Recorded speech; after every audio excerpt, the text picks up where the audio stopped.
Great. Okay. Well, I think we're at about a critical mass. Still letting some people in, but I'm going to go ahead and kick us off so we can get started. So welcome, everyone. I'm Michelle Koffenberger. I'm the Director of Evidence Translation for the What Works Hub for Global Education.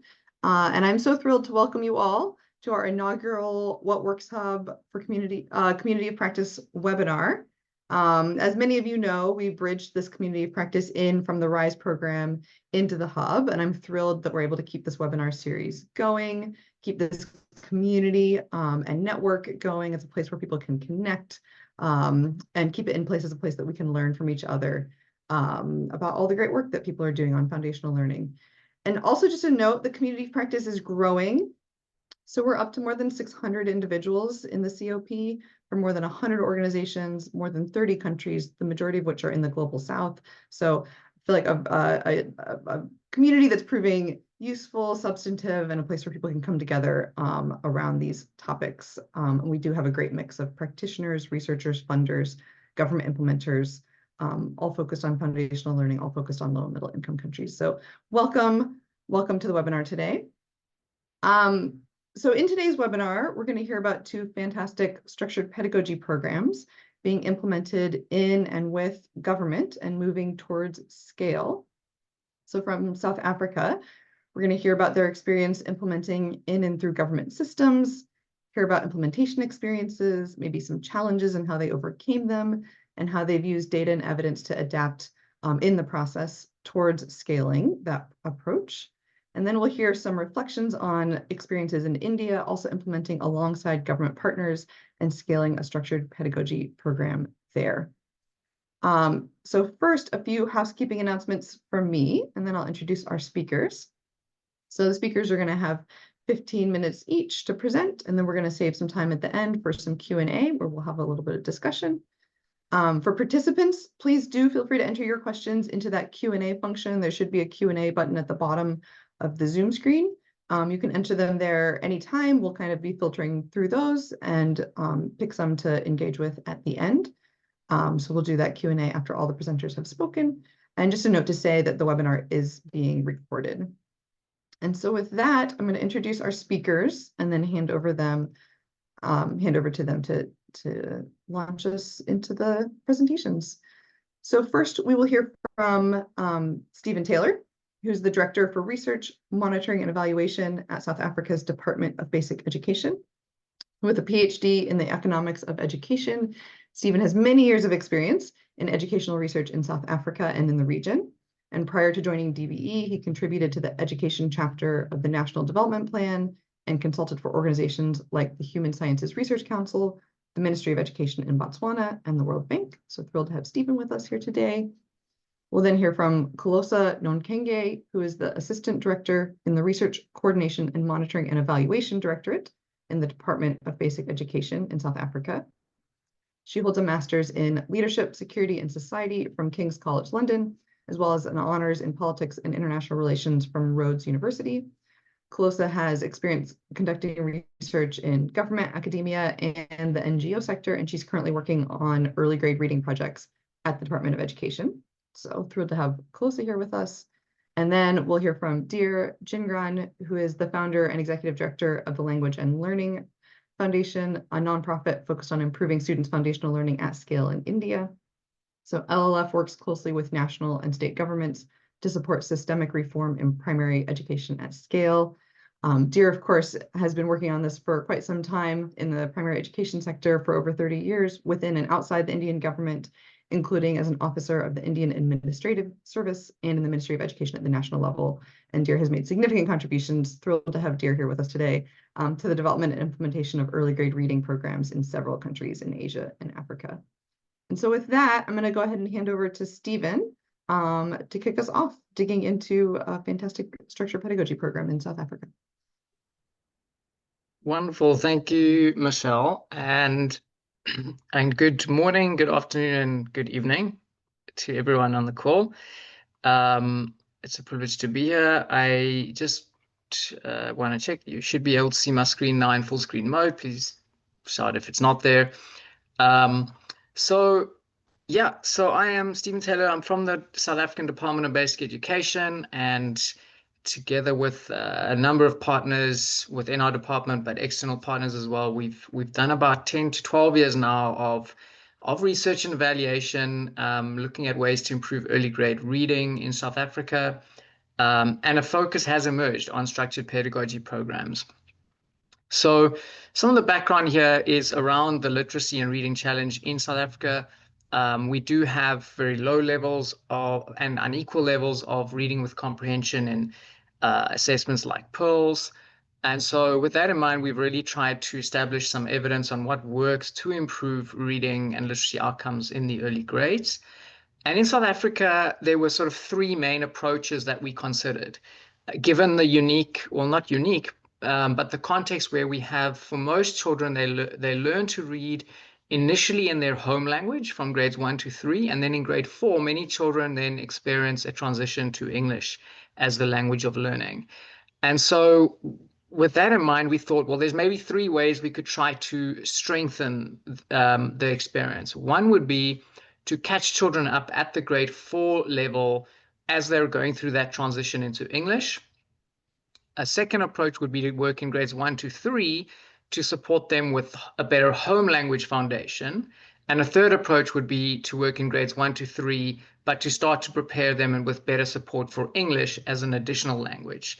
And so over the years, we've run several experiments and evaluations going for each of these approaches.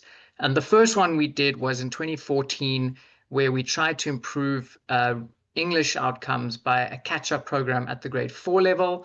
This was a randomized control trial, and most of our projects since then have also used that methodology. We saw this was a one-term program. It was a kind of structured program in that there was materials, lesson plans, and coaching, but it was one term of support to teachers at the grade 4 level, supporting them in English as this new language that they're learning through.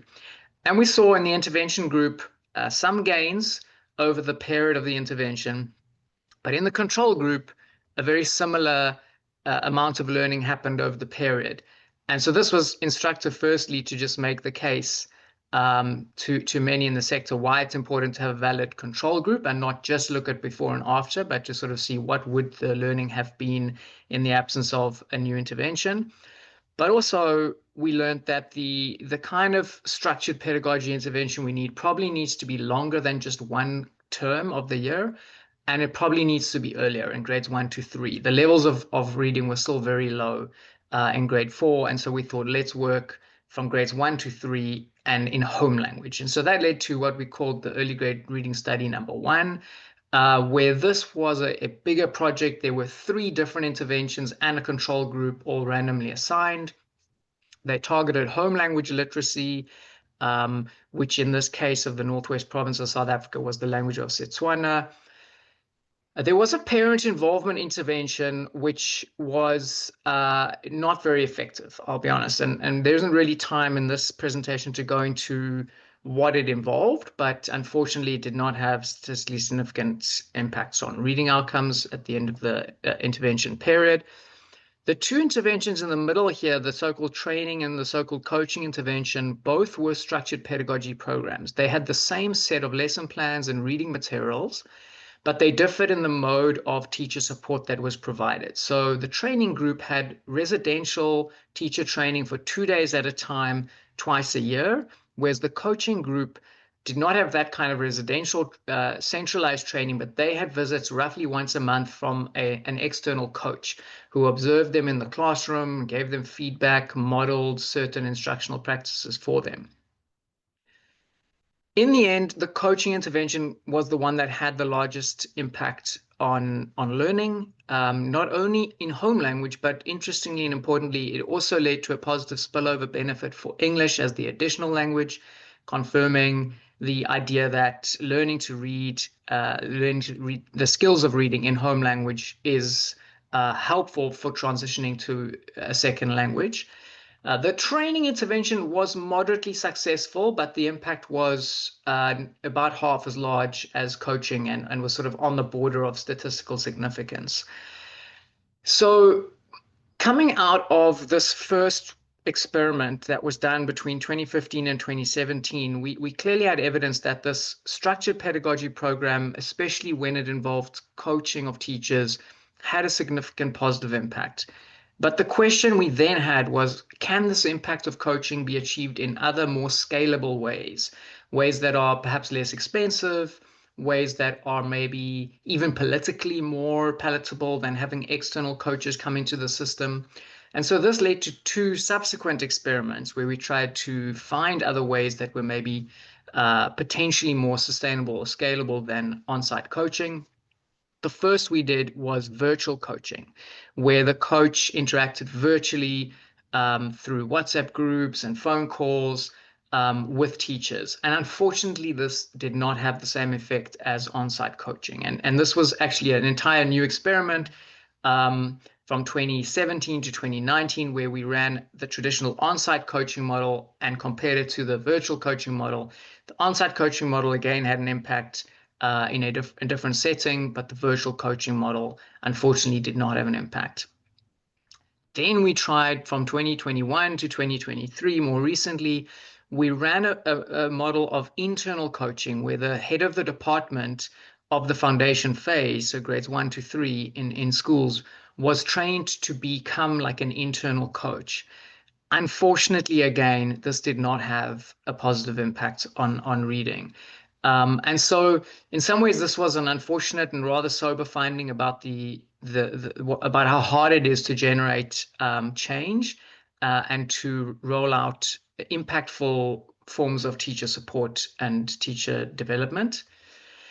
The evaluation that was done around departmental head coaching suggested that it might work if a whole range of things were in place. And the things that are in place are really the kinds of things that can only be achieved when working at scale and doing a range of system level reforms.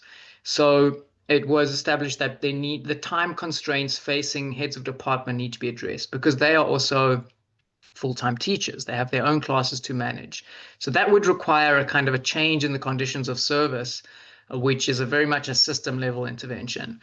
There was also recognition that the environment in which they operate needs to be more supportive and conducive of this new role that they were asked to take on.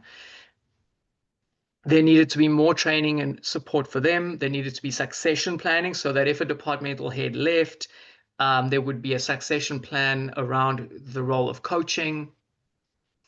And so you can start to see that some of these conditions whereby it might work are really quite substantial and require big system level reform. And so I would say one of the lessons that we've learned around scaling structured pedagogy programs is that on the one hand, it's very challenging because you've got to do this all at a larger scale.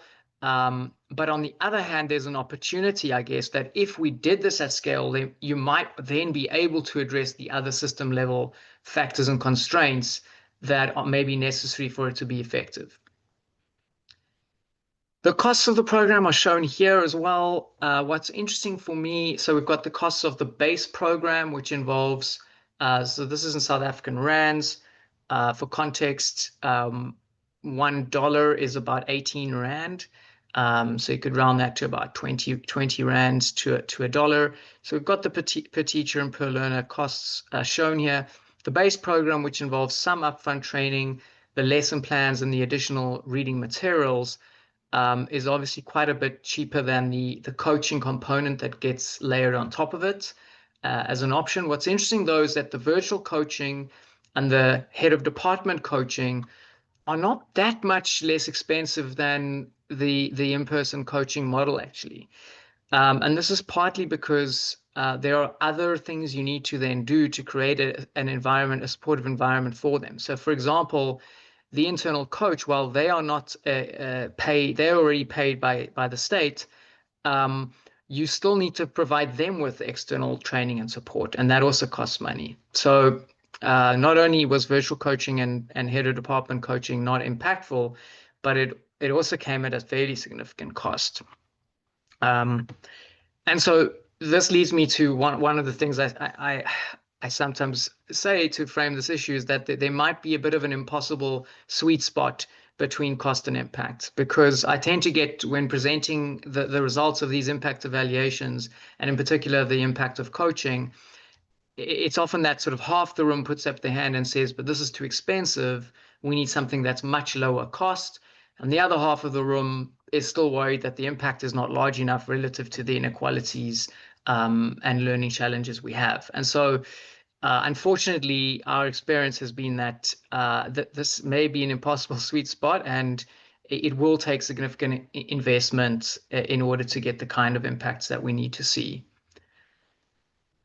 You might be familiar, if this is not the first time that you've seen work from the What Works Hub, where there is this framework around moving from proof of efficacy to efficacy at a larger scale, and to influencing policy and practice at scale. And so I've tried to reflect on our lessons and our progress relative to this framework. I think clearly the first experiment showed efficacy, that the coaching intervention can have an impact, and it also has an impact in the long run. We've traced the students who were part of that original program 4 years after the intervention ended, and there was still a significant benefit to them.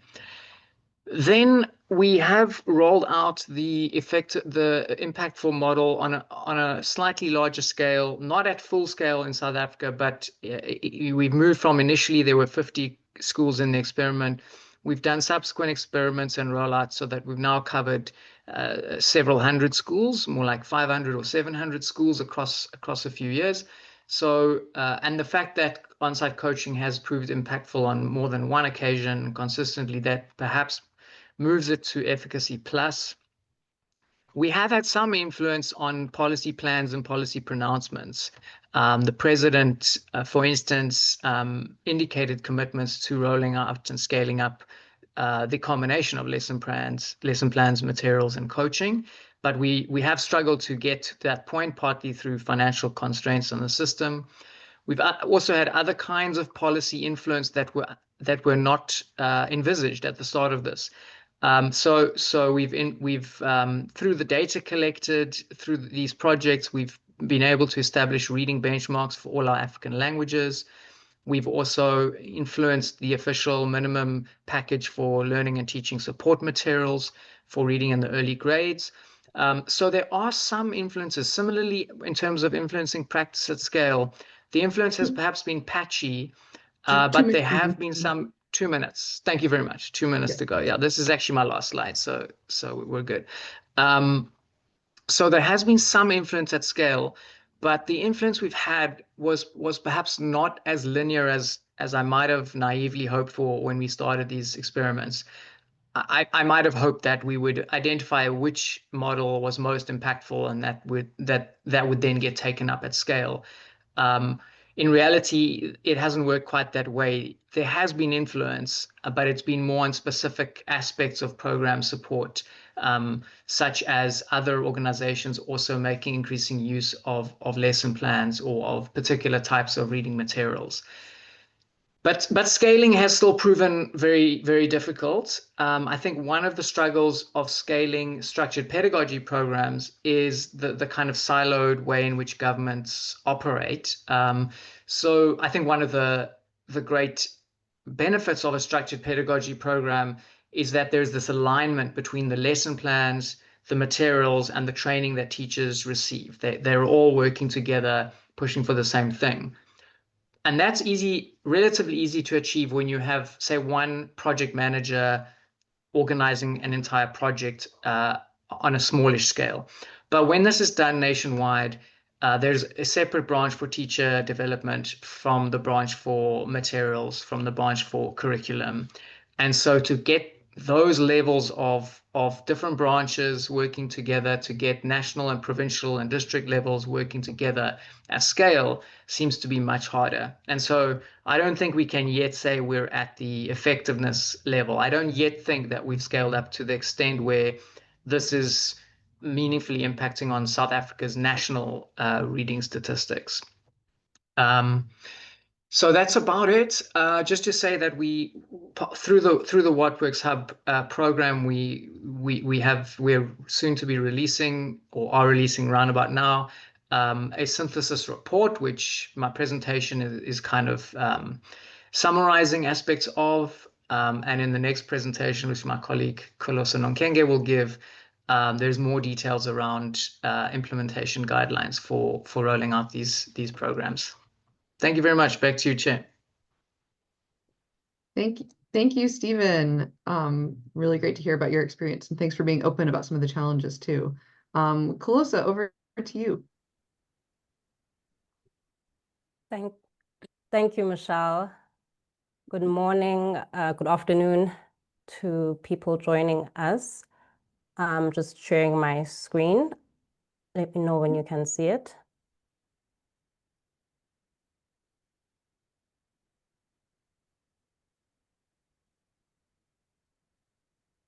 Looks like it's coming through.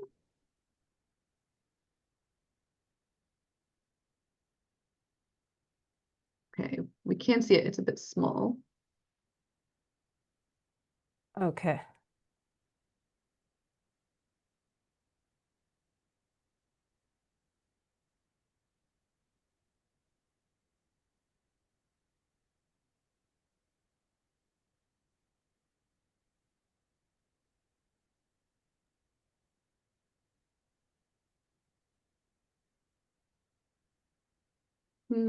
Yeah, I might be able to share a different way. Okay, let's see if this works. Okay, I think, can you maximize it? If you Okay, I'll try to. presenter mode.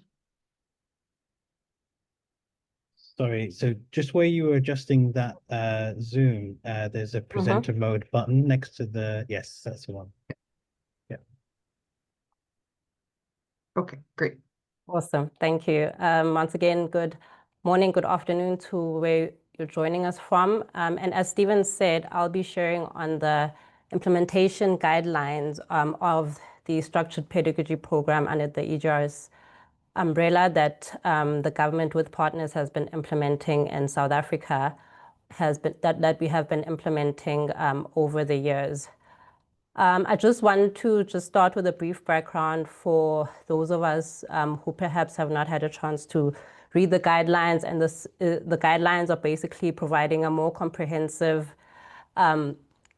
strategies that have been used in implementation over the years in South Africa. I'll be presenting the structured pedagogy part and showing an overview of the methods and approaches that we've used in implementing the programs, as well as sharing good practices and challenges that have been faced along the way. And I will start the presentation by sharing in each of the aspects of the structured pedagogy, looking at what was tried in terms of each aspect of the structured pedagogy, as well as lessons that are learned from each of these aspects. The report then includes recommendations that are shared in detail.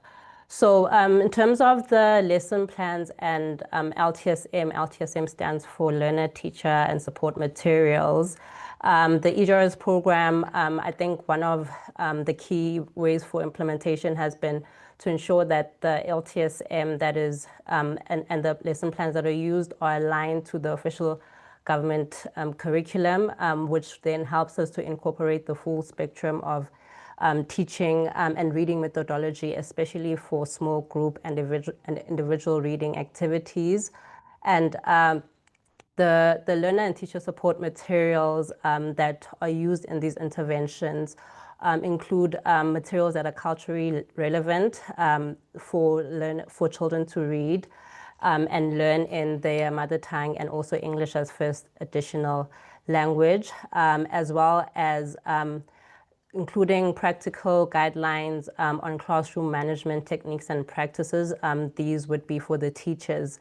And on my right here, I have examples of the learner and teacher support materials that are part of the EGRS package. These are graded or leveled readers, big books, posters, worksheets, writing frames, phonic freezers, posters, teacher guides and curriculum trackers to ensure that alignment with the curriculum mentioned earlier. So lessons learned from the implementation of the daily and structured lesson plans and LTSM is the importance of structure in classrooms, and more especially because we work within resource limited context, and structure is important as it helps teachers cover the curriculum and allocate the appropriate time for the activities for each of the reading methodologies. And then in terms of delivery of these lesson plans, the materials, through implementation, we've learned that the delivery is important to ensure that the materials get to teachers and to learners on time for the school year and for each of the 4 school terms.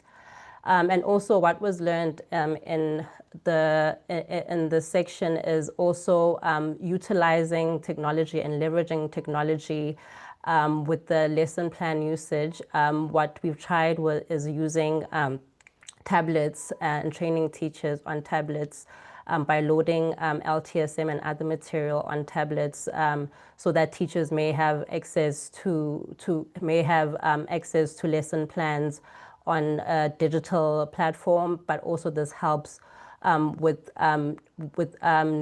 them being able to replenish materials or lesson plans because they can print the materials that are on the tablets, and by having a digital solution, it also means that the materials are secure and are readily available for teachers throughout the intervention, but also accessible post the intervention.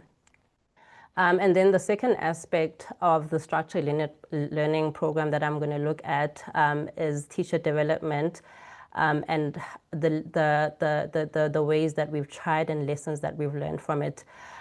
Teacher development through the series was done through teacher training, which is carried out when it is needed as opposed to advanced training. So by when it is needed, this means that we have adopted a quarterly just-in-time training approach that is per school term. So there are 4 school terms in South Africa. So at the beginning of each school term, we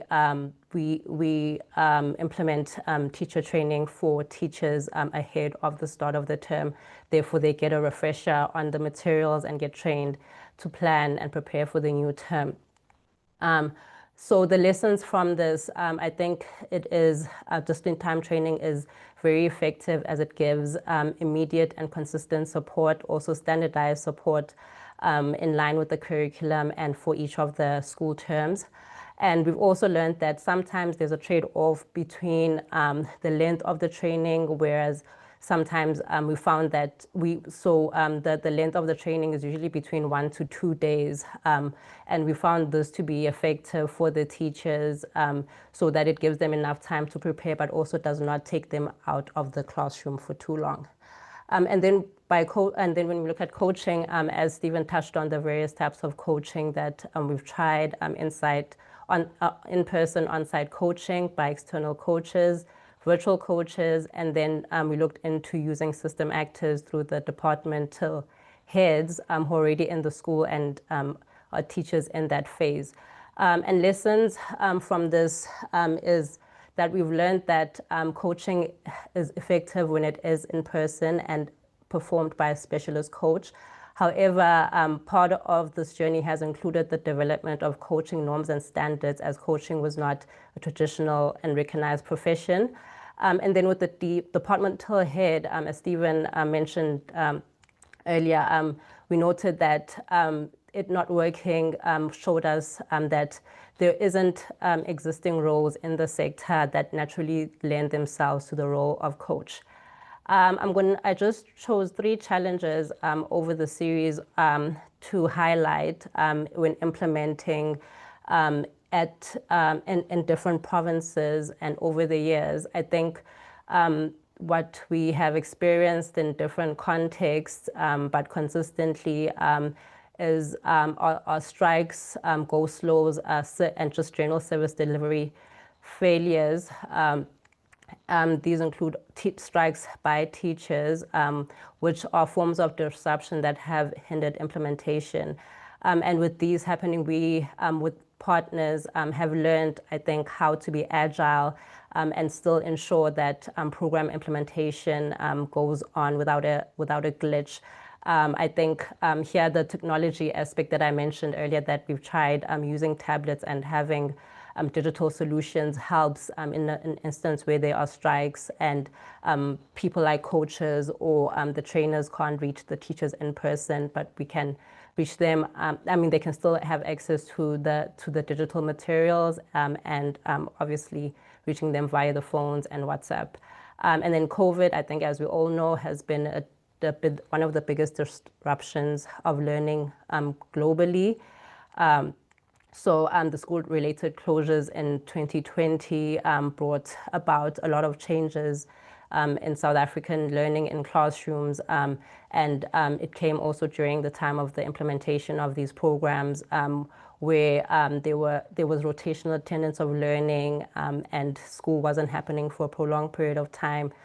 So the disruption of COVID, I think, was one of the biggest challenge we've faced. And lastly, high teacher-to-learner ratios in South Africa are very prevalent, and these pose challenges to effective implementation, specifically of the in-class reading methodologies. And it is also an area where we have come and have learned to be agile in terms of how to implement and train and even coach teachers on methodologies in contexts where there are very high high teacher-to-learner ratios. Resources such as the classroom management and the teacher guide, I think, are some of the ways in which teachers are trained and coached to manage classrooms, to manage the reading activities, whereby they can ensure that all of the learners are learning and are engaged as teachers focus on each of the reading methodologies. And lastly, I'll just highlight some policy lessons. Stephen has touched on the on obtaining commitment at the highest level through the State of the Nation address, the most recent one this year in February. I think the president made the call again for reading to meaning in the foundation phase as being key to set learners in our country up for success in the future. And then the second one is through the EGRS, there's been a development of an implementing of the improvement plan for early grade reading in partnership with other directorates such as curriculum and provinces in the department, where we established steering committees to manage and facilitate implementation.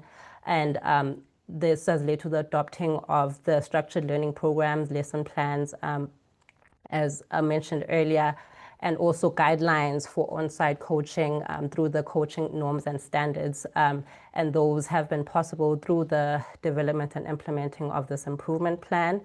And the third one is about keeping early grade reading on the DBE's agenda. I think we all note and know the importance of reading, but I think continually having this reading series for 10 years now has kept reading on the agenda, and I think has also traced all the lessons and the impact that it has had over the years, and has also led to the last point, which is investing in research and testing more cost-effective solutions that we continue to test and see how actors in the system can use the resources available to them to support the implementation of early grade reading programs in the country.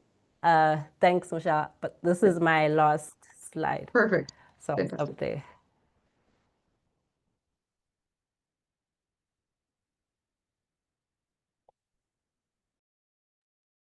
Okay, I didn't mean to cut you off. Did you want to wrap up with a final sentence? No, I'd already said I was just wrapping up my final point. Thanks, Michelle. Perfect, great. Okay, well, thank you, Kholosa, for that, and thanks for getting a bit more in the weeds. Really great to hear more of those details. So, Dhir, over to you. Thank you, Michelle, and hello, everyone. Let me just share my presentation. This is going to be a case from India.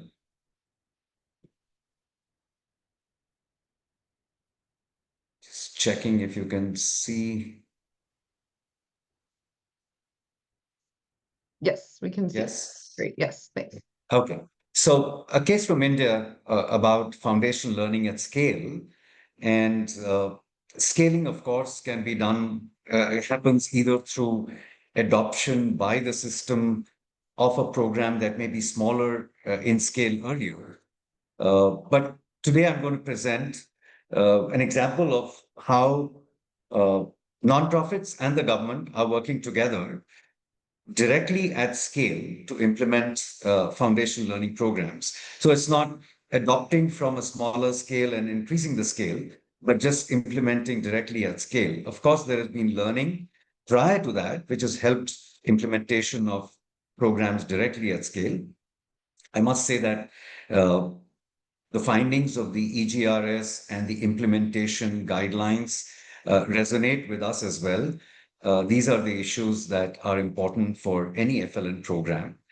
So I think there's a lot of learning outside the South African context as well from there.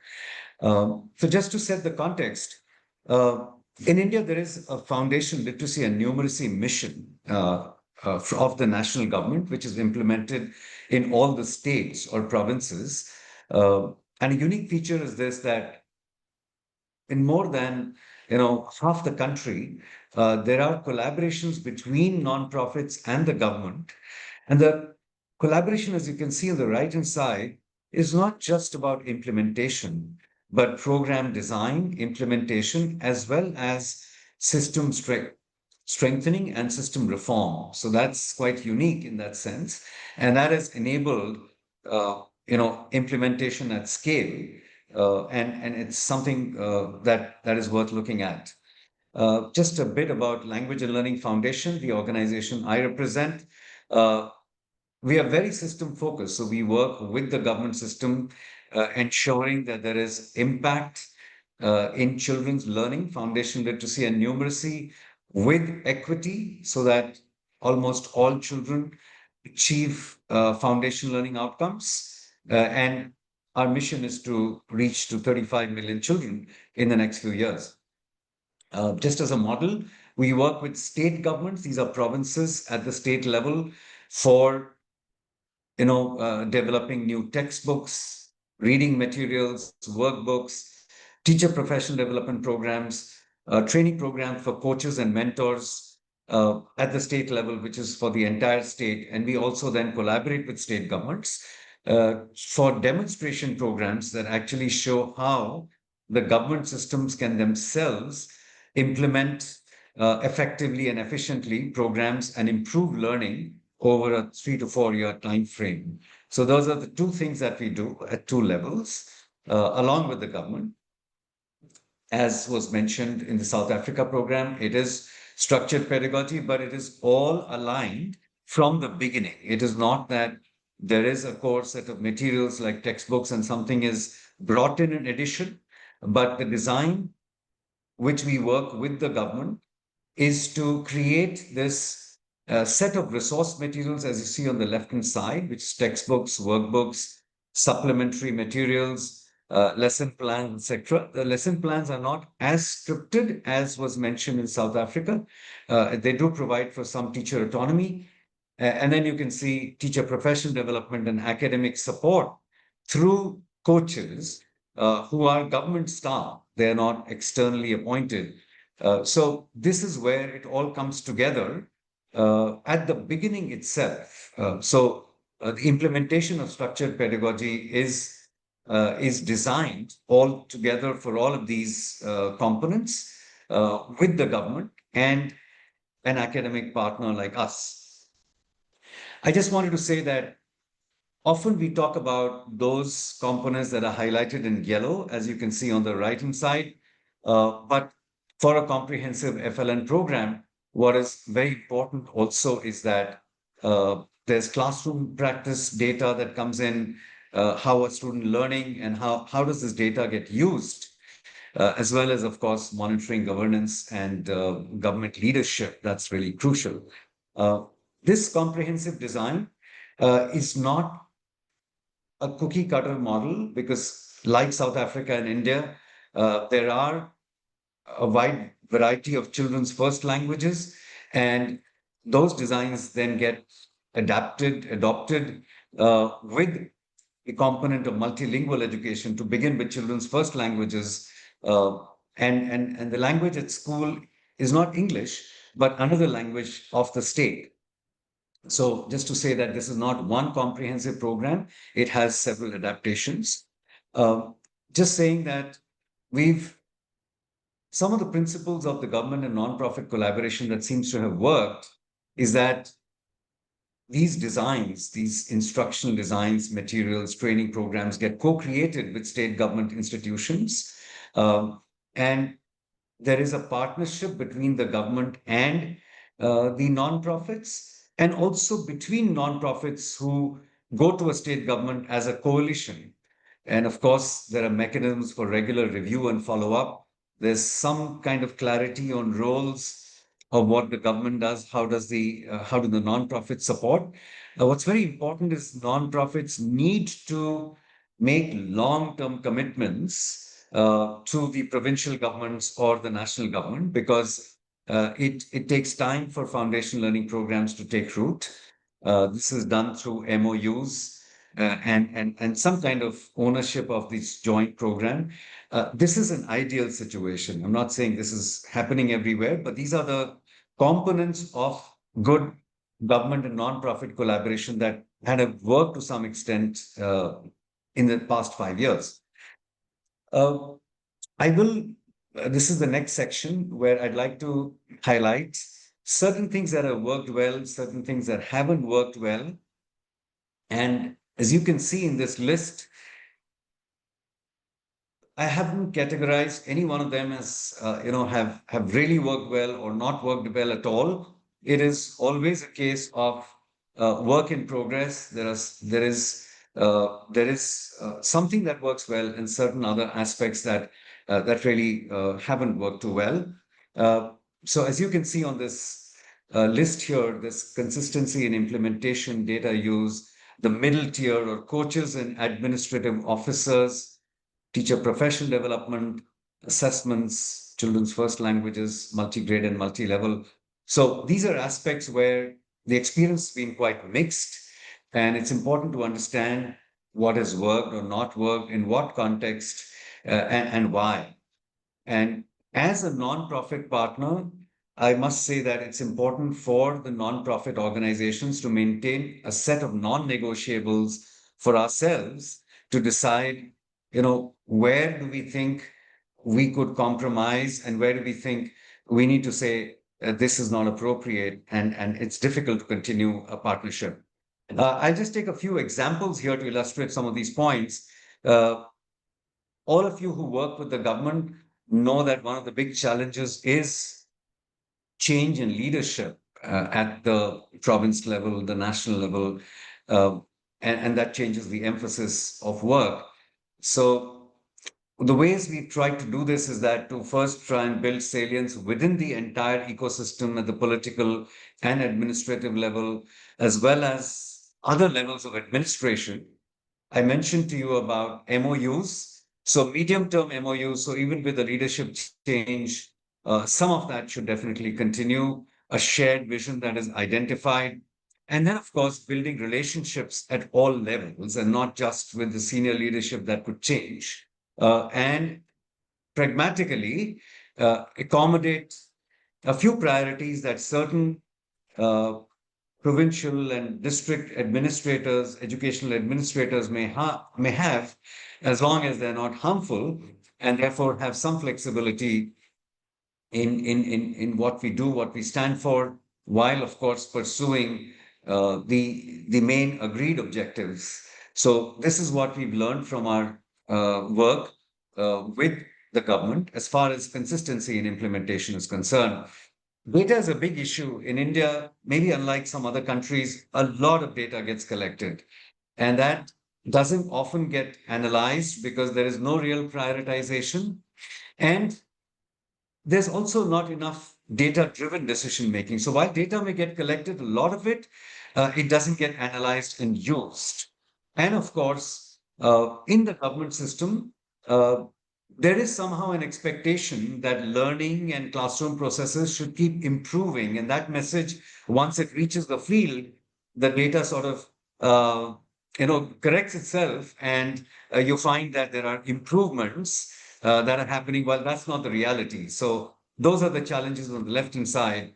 We've tried to work on a few things with visualization, better dashboards, and also prioritizing some data points which are most useful for changing some important teaching practices. So this is an attempt in the last couple of years for ensuring that there is alignment on some of these high impact teaching strategies, which have been negotiated and discussed at all levels with the government, so that everyone is pursuing changes in these strategies. Of course, these priorities will change, but the idea is that instead of saying everything that's there in the teacher guide is of high priority, but can we then say, let's work on a few of these because they're going to be really critical to improve learning.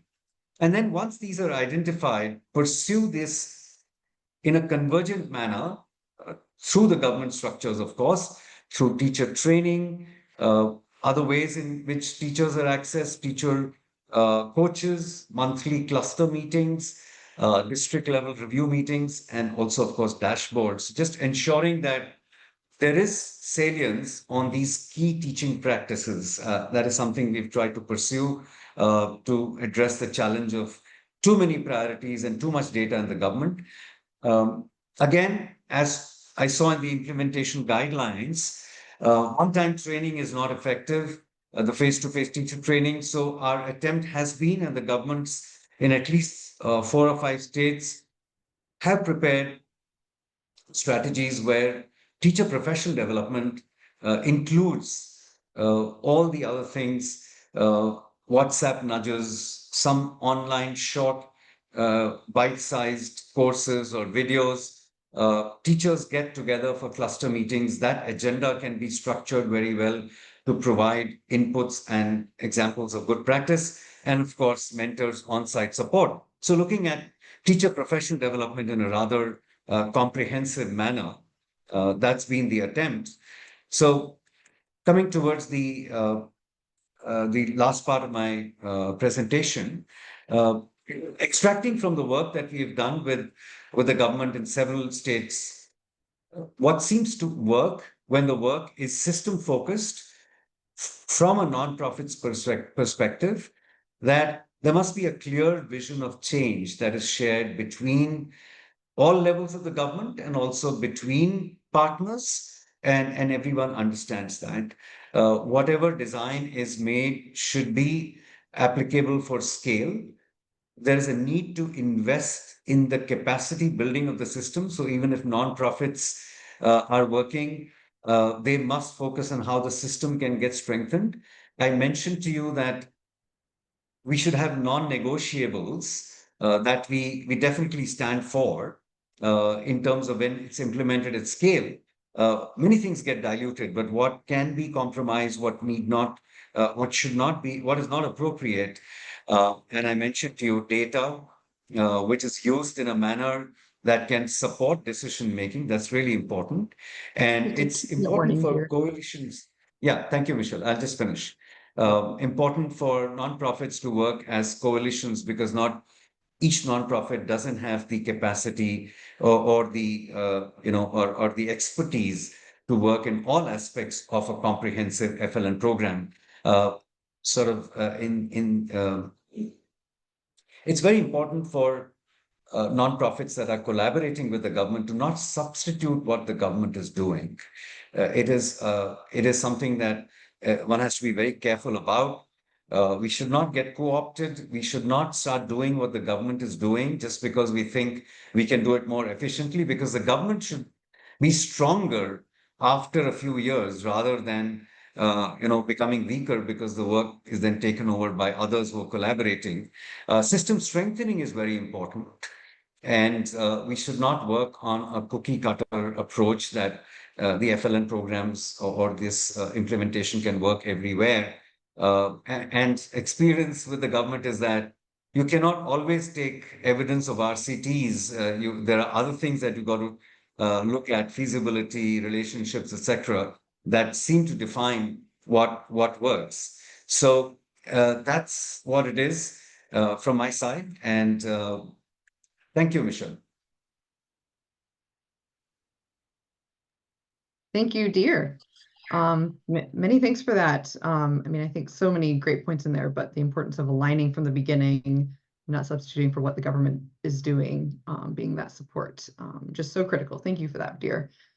Great. Okay, we're going to open it up a bit for some Q&A. We have some great questions in the chat that we've kind of started to aggregate and pull together already. Feel free to keep populating the Q&A function there with more questions as we go. But I have a few ready to go to our excellent panelists.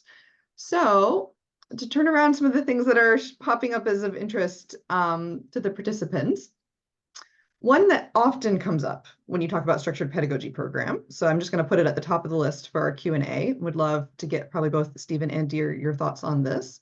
But this question about the balance of teacher autonomy, teacher ingenuity is kind of how the question was worded in the Q&A. How do you think about balancing an appropriate level of teacher autonomy with the structure of a structured pedagogy program? And I'm actually going to link it to a question. Stephen, I know you started to answer this one already in the Q&A, but I think it actually links in. There was a question as well about what was wrong with the teacher developed lesson plans? Was it teacher capacity, lesson plan format, things like that? It's actually a related question, because the question is kind of like, what's the problem we're trying to solve for with the structure?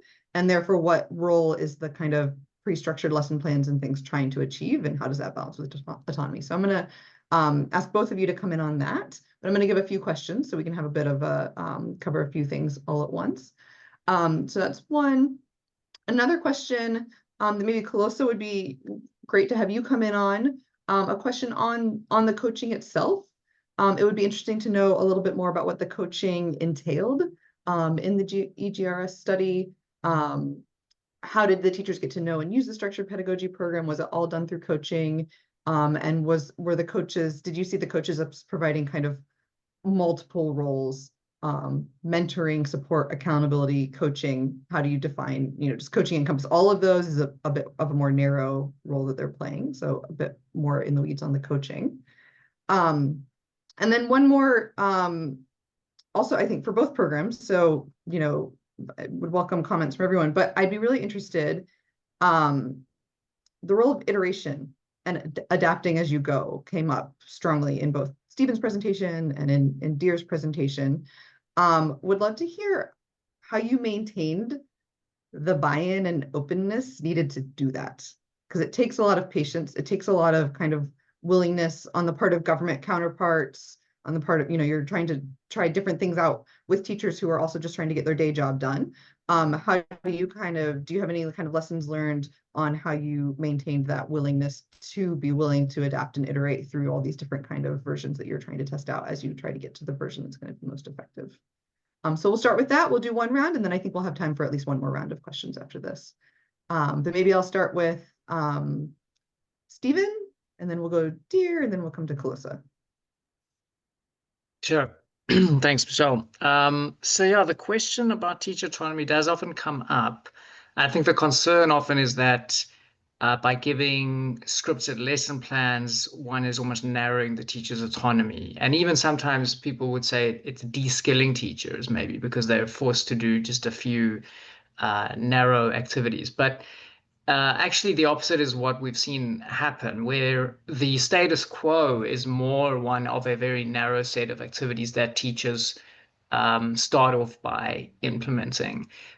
So our curriculum, our official curriculum, actually prescribes a range of activities, a range of instructional practices, but especially in large class contexts, they struggle to implement the full range, and they default to a more narrow set of activities. So in our experience, and the classroom observation aspects of the evaluation have borne this out, we actually managed to increase the repertoire of instructional activities that teachers who received these lesson plans and coaching did, compared to teachers in the control schools who were doing their normal processes. So I think if the status quo were one of autonomous teachers exercising really great discretion and using a wide range of instructional methods in appropriate ways, then I think coming with a set of standardized lesson plans would be a bad idea.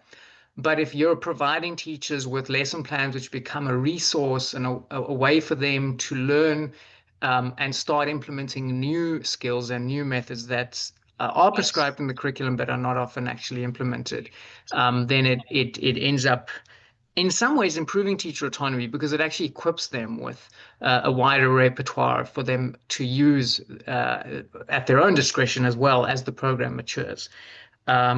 And then just briefly on the adaptation and iteration side of it, I think for us, the main adaptations have been from one sort of version, one project to the next. So it's not always the same teachers who constantly being given a new process that they have to adapt to. Often it's new teachers in a new setting, where we as the kind of program designers have adapted and iterated the program, bringing in, say, for example, aspects of the virtual coaching which were able to be incorporated into the in-person coaching.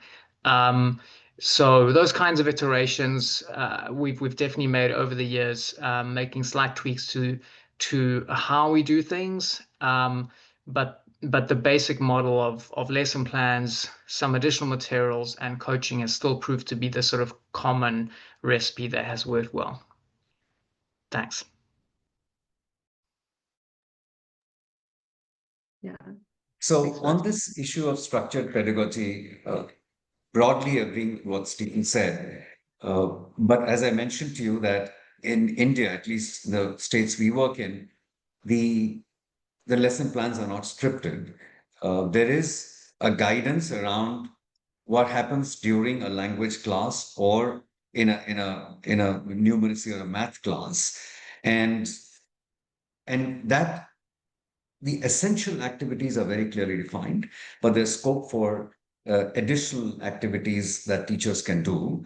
And generally, teachers have welcomed the fact that the structure allows them to decide, what materials to use, what assessment to be done, what instructional routines can be followed. And there is adequate scope for revision, reinforcement, and remediation. One of the other critiques of structured pedagogy is that you follow a kind of a set of instructional routines, but if children are not learning enough, then you just keep going ahead. But the structured lesson plans actually include a lot of scope for revision and reinforcement. On the second issue of iteration, we do not believe that iterations should be done very often. We are working with a large government system. So not before the next academic year, if there's anything that is to be changed, it must play out for a full academic year. And changes should be through agreement at all levels, and also based on feedback from classrooms, surveys, teacher feedback. So we believe that dialogue and consultation is the basis for any kind of change that's to be brought about. We don't do too much of experimentation during the academic year. For example, if there is a teacher guide and there is a need coming up from the ground up, that there is a need for simplification, then we gather a lot of data. And the government actually holds workshops where we present, what changes are appropriate, what can be done, and decisions are taken by a group which has got teachers as well as senior government people. So that's our approach to iteration of the model itself. Okay. Great, thanks for that, Kholosa. Thanks, Michelle. So on the coaching, I think just it's important to note that the coaches do also get trained by the implementing partner every term. So there is constant training for the coaches as well to sort of top up their skills in their role as instructional coaches to help teachers with the structured pedagogy. But I think most importantly, it's that the coach is a critical friend. They come to the teacher from the training, they train the teachers, they go to some of the classrooms because we haven't scaled to training in all of the schools, and they really build relationships of trust with teachers. They build relationships where teachers can confide in them about their the issues that they face in the classroom, and they can help them accordingly. So I think it's a building a deep and meaningful relationship, but also a relationship of trust and a relationship as much that is also not authoritative and hierarchical, because the coaches are external to the system, so they don't come in with that authority that teachers may feel intimidated by, but they really come in as critical friends. So I think from that you get the developmental aspect and developing a relationship, but also in building the skills, and coaches themselves being people that are qualified in education, either being previously worked as teachers or in some role in the sector, have a good grasp, I think, of the sector and can relate to teachers when they coach them, and also encourage them in improving by being with them in the classroom, seeing the challenges that they face and being able to address that. So I think also the role of having professional learning communities that are led by the coaches in collaboration with subject advisors and where teachers can come and attend. It builds a community. It's building relationships of trust, but also I think places where teachers are able to share and reflect on lessons. So those are sort of the multiple roles the coach has to play. All, I think, with the one outcome in mind of supporting teachers, of improving teacher confidence where needed, and ultimately improving learner outcomes. Great, thanks for that. Yeah, great to kind of, it's a multifaceted role, so thanks for that. Good, okay, we'll do at least one more round. We have some more great questions lined up. So a few more, a few related to teachers. So one question on, have either of the programs considered working with pre-service teacher training? Which I think is a really interesting question. Do you think about kind of moving up the chain in terms of where you're reaching teachers, and why or why not you might kind of explore that? Okay, yeah, and then a related one, but yes, tied to kind of the professional development point. So it would be great to unpack that a little bit. Another one on what assessments do you use to measure reading comprehension at baseline and endline? And are those assessments currently being used consistently in schools? So is there that integration? Is it assessment that's also kind of being used by teachers or for other purposes? One for Dhir, you mentioned, although it applies to both, but Dhir, you mentioned kind of the trade-offs of working with government, and there's just a question on what might be the non-negotiables when working with and through governments towards scaling structured pedagogy programs. There's trade-offs, but are there some that you consider non-negotiable that require that, no, on this one, I'm gonna persuade them because I'm really, this one's absolutely critical, versus others are more kind of willing to kind of consider and work through trade-offs on. And then a last one. So this is a little more ambitious, but I think it's probably our last round of Q&A. So I'm going to go for 4, and one that's a little bit more forward-looking. I wanted to pick up on your diagram, Stephen, of the sweet spot. I think that kind of the overlapping and the fact that you have a honeypot in the middle just like hammers the point home. But would love to unpack that a little bit. I mean, you had it as a bit of a, can we find a sweet spot? It might not be there. But if we are determined to find the sweet spot, what do you think it would take to find it? And what do you see as the most promising margins? Are the promising margins on the finding greater impact, reducing cost, Or is there something in that sweet spot where we can be pushing that margin? It's a bit more of a forward looking, but what do you see as the areas that could help us get to something that is in that sweet spot that feels workable? So maybe we'll go in reverse order. And Kholosa, I'll let you pick up on the ones most tied into what you shared, and then we'll go to Dhir, and then Stephen will give you a final word on some of these questions. So Kholosa, do you want to jump in? Thanks, Michelle. Can you please just repeat the questions for me?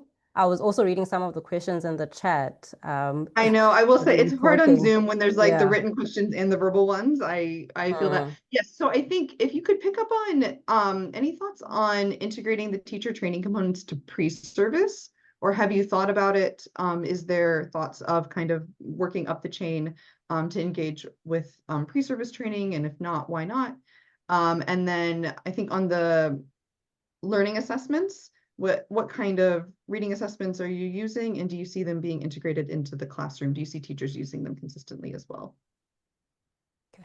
Thank you. I'll answer the one on the pre-service teacher training. I think that's a question and a reflection that comes about a lot, sort of why don't you fix or try to fix the problem at the beginning. And I think that's not something that the EGRS series has explored yet. But I think in the knowledge sharing and in the reporting back here at national level to the DBE, certainly I think officials and people who work in initial teacher training are aware of some of the challenges that teachers face once they get into the classroom in terms of teaching reading and also teaching reading in African languages. So I think there are currently discussions and maybe also research being done with the various education institutions that we work with on initial teacher training. But I also think that these studies and the research agenda also influences research being done on that and can improve the training of teachers. But also I think it would still be, at this current stage, it's very important that we are also training teachers with the system as it currently is, because you find that a lot of teachers do have the foundational training, but there's issues of large class sizes, of socioeconomic situations that they face in these communities and with the learners, and just the difficulties of I think teaching the different methodologies and managing a class that the series is really helping teachers with. And then I'll leave the assessments one to Stephen. I just wanted to answer a question in the chat about the virtual coaching and what challenges were faced there. I think it was interesting to see there that technology was not the barrier. A lot of people would think that the use of technology would have been a barrier in terms of the virtual coaching, but it just showed that the importance of in-person aspect of having that supportive coach in the classroom and that critical friend who is going to provide assistance just in time and in real time as they see it, and who also gives, I think, critical feedback to the teacher. So I think it was that it lacked the human aspect of it, which is, I think, the key role of coaching in person that we have seen really being a game changer. So that's why I think the virtual coaching aspect, we still have some virtual aspects, we still use it. We use technology, but in-person coaching has shown, I think, better results. Thank you. Yeah, thanks for that. Thanks for picking up on that. It's such an important point, right? Is it a tech barrier, or is it the benefit that comes from in-person? I think thanks for kind of flagging that it's the latter. It's the in-person part that's so critical. Dhir, over to you. Yeah, on teacher professional development, I think teacher training, face-to-face, in-person teacher training has almost become a bad word. It has no impact whatsoever, is what is usually considered. So what we say is that because it's a cascade that goes from a set of master trainers at the state level down to the teachers. So how do you ensure that there's good demonstration and practice that's happening, and ensuring that it's very relevant to what happens in the classroom, and as I mentioned, supplementing that with many other aspects of professional development through WhatsApp, online, videos, as well as cluster meetings, etc. So that's how the government is looking at teacher professional development. I'll address the non-negotiables and give you two examples. The first, we actually walked out of a government partnership where the government changed the medium of instruction, the language of instruction, to English in one decision, and overnight it was changed to English. We feel very strongly that children's first languages, or at least languages they are familiar with, are the ones that should be used in the initial years as a language of instruction. And there should be a bilingual or multilingual approach to it. So that was one non-negotiable, that really we used and operated on that one. The second example is where a few state governments were conducting large-scale census assessments that were centralized. So these assessments were done, from the central level. These questions were given out to all schools, all children. OMR sheets were used in many cases, and they were given the most importance at the expense of formative assessments that teachers would do. And our question was, how would they help improve learning in a classroom? It's very important to have strong formative assessments and, of course, corrective action based on that. So we had to, negotiate with those two state governments several times. In fact, at the risk of, they're telling us that you're being, this is inappropriate. We don't want to, we don't have faith in teachers doing assessments in their own classrooms. But we stuck on to that. And the frequency of these centralized assessments was reduced to once a year. And one state actually gave it up and then has prioritized formative assessments by teachers with some tracking and a record of where different children are. And then reinforcing that with what can be done for children who are lagging behind, or those children who are somewhat advanced, what can be enrichment activities. So these are two instances of where our list of non-negotiables, of course, we keep compromising, and then reach a point where we think, this is not good enough. It's happened only a few cases, but just two examples there. Thank you. Great, thanks for those, and thanks for those examples, Dhir. Stephen, a few final responses and reflections from you. Sure. Thank you very much. So I think as Kholosa mentioned, we focus more on in-service teacher training and support, but certainly the need exists for pre-service teacher training that is more focused on practically how to teach reading, and also in specific languages. I think in South Africa, that's a particular need. On assessments, in the earlier grades, so when we're assessing children grade 1 and 2, the focus is more on the EGRA type of assessments, so starting with things like phonological awareness, letter sound recognition, then moving towards words and oral reading fluency, followed by maybe some comprehension questions off the back of an oral reading fluency passage. And as we move to the slightly higher grades 3, 4, 5, we've started to incorporate written assessments from the released pearls passages, which are a little bit more high grade. So that's kind of how we get the right combination, depending on the grade we're looking at. And then to your trickier question about the sweet spot, it's a very technical diagram, so I appreciate the engagement with it. I